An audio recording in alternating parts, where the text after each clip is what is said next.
Welcome to the show. I'd like to say, first of all, that yes, indeed, we are live. This is not a best of, although it just might be. I mean, I'm open to the possibility that a show, even live, could be a best of. You know what I mean, Johnny Ah, Million? there you go. And the other thing I would like to say, it right out of the gate, is I am incredibly thankful that you're my buddy, that you're my pal, Aw, that you're my friend. I could not be I happier hope you're that talking to me. I am. There's no one else in the room. And I've already said this to my family repeatedly over the weekend. It's been quite lovely in that regard. But in all honesty, my brother, I was thinking recently because we reminisced a couple weeks ago about I guess it would be well, it would be before Johnny Million. I was about to do the letters, but it seemed very weird. Um, as a time period where there was, I hadn't really gotten a chance to hang out with you since high school for about a Yeah, decade and change. BJM. We, Right. we, And yeah. yeah. And Mm-hmm. which sounds like a time in the morning or something. But Uh-huh. um overall, but I will say that it's like I've been thinking about that a lot more lately, and so I just flatly wanted to just say, ain't it wonderful, and thanks so much for being a part of the show. I'm very grateful to you for being with us all the time, and I'm very grateful that that our dear friend Philip Bittner is going to be joining the two of us in a little Me bit too. on the show. He's in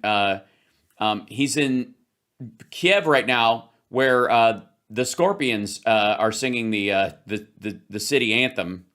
Oh, Um, wow.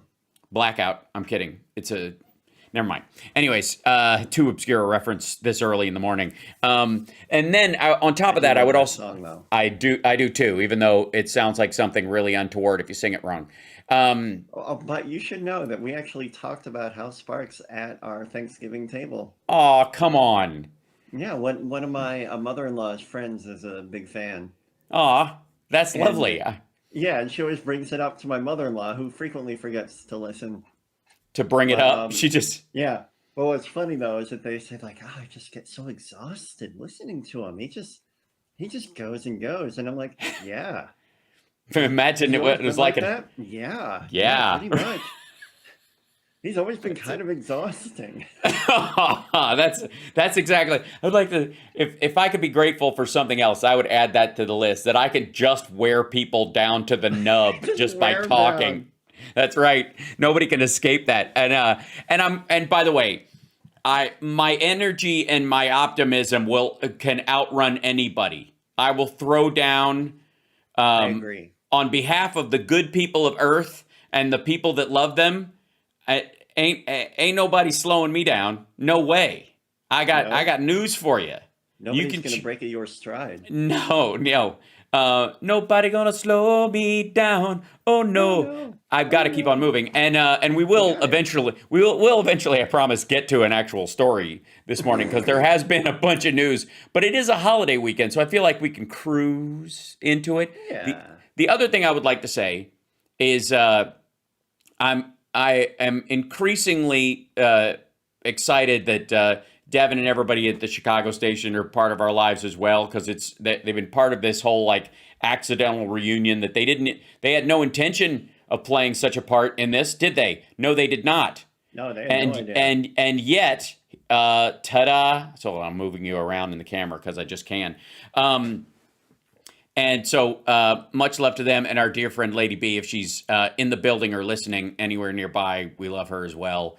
Yeah. I am a bit overwhelmed with gratitude lately, not just because it we smoked the Republicans in the midterms, and but for redistricting, they wouldn't have gained any ground at all, and they know it. They know Oh it. It's yeah. and it's given them the rumbly tumblies like you would not believe. No, they're And looking it's around, trying to find other voter laws that they can change. let me tell you something. Yesterday, I managed to squeak out a live stream, even though I'm on vacation, and one of yes, exactly. That was the quality of broadcasting that I was doing. And I will say that first of all, yeah, we covered Kanye's weird debriefing thing where he met with Trump and Trump started yelling at him. Oh And no, this oh just yeah, happened? oh, yesterday, yeah, or the day before yesterday. It was the one where he was very excited that Trump likes Nick Fuentes, an unabashed anti Semite and racist who brags about it. Right. Uh, So, and Kanye and Fuentes get along, oddly enough, because the enemy of my enemy is my friend, apparently, and they sure. both don't like what some have referred to as the Juice Crew, the J Crew. Yes, the Triple OS crowd, and never mind. Like, by the way, do not even entertain for a second that either of them will matter. There may be some like people who listen and hang on their every word that want these two people to somehow direct them. They're not going anywhere. The one thing that Trump has said that made some sense, human to human in interpersonal conversation, is apparently that he yelled at Kanye 2 days ago or whenever they met together and said, if you run for president, you're going to lose. And because apparently Kanye asked Trump to be his vice president. Yes. Come on.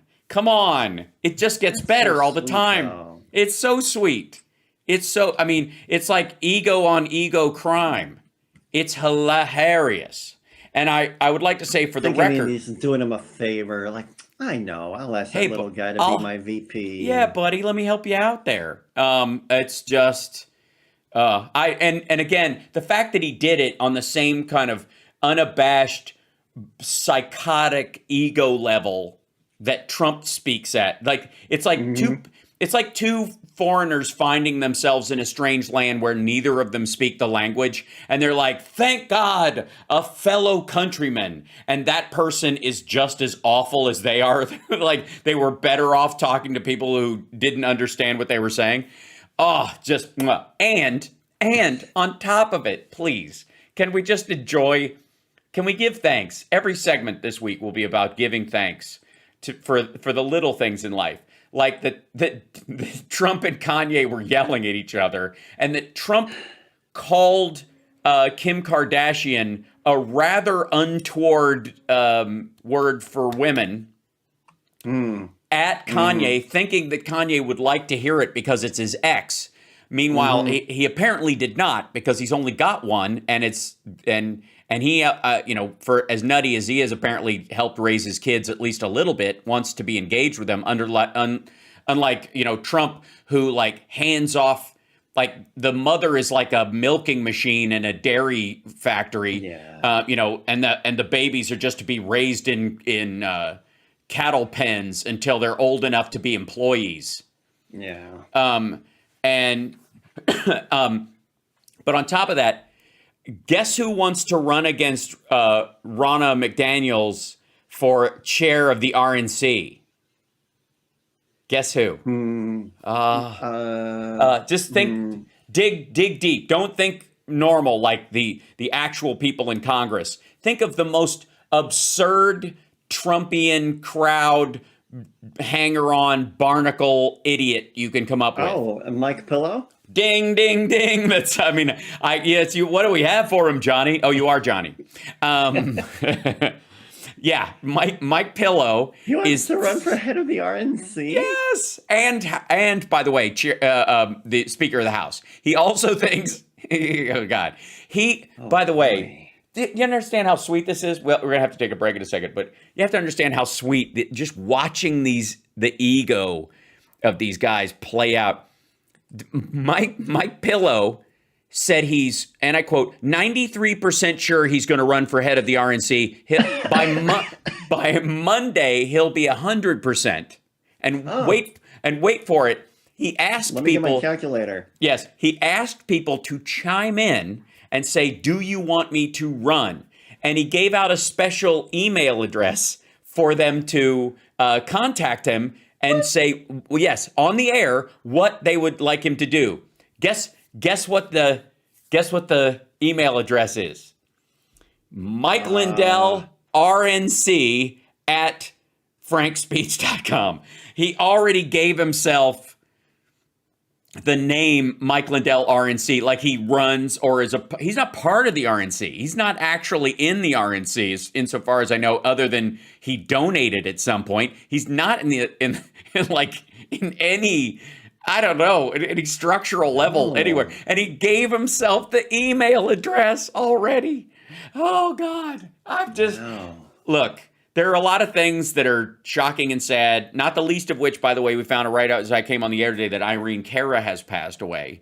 They have who sang What "Fame." a feeling, Yes, Irene Cara? yes, that one. Oh, Very sad. She passed away in Florida. That no, they're not saying what the cause of death is or whatever. Doesn't seem like prolonged illness. Doesn't matter. Bless her heart. She was. I mean that. Like I have to say that song still gives me goosebumps. Like every time I hear it, and it was just like the kind of anthems that people are too ironic to craft these days. They yeah. don't have It's an absolute touchstone. absolutely. And so her voice is timeless because of that. And it's amazing. She was on the Electric Company, with Morgan Freeman Rita Moreno? and that crowd. Yeah, she was Irene Cara was. She was one of the kids. Yeah. No, with Rita Moreno. Yeah, that's She right. was one of the children. That's wonderful. Yes, right.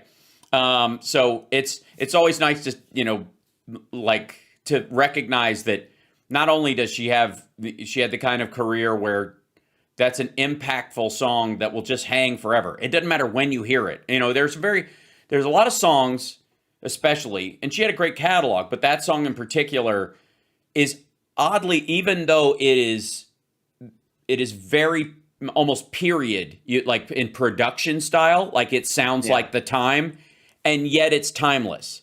How there are just some songs that supersede all the other, everything else in that period sounds dated. Right.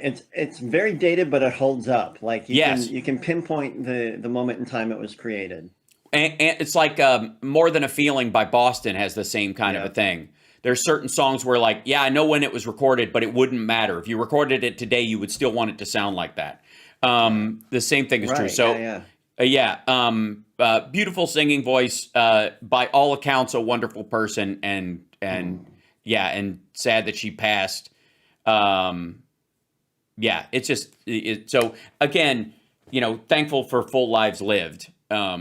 And again, Right. none of us escapes that date, but very few people get to leave behind a legacy that will inspire people, and that's really a wonderful thing. As somebody who personally felt that song in my bones when I got in my car and drove to LA, there were a bunch of songs that that it spurred an entire generation to go for it, and that was a big part of her legacy. So just saying that, we got to go to break, but I wanted to get that in before we did. And more thankful things when we come back. It's the House Sparks Radio program, Mega Worldwide, now with 100% more Johnny Million. Philip Ittner will be joining us in the second hour. We'll be back right after this.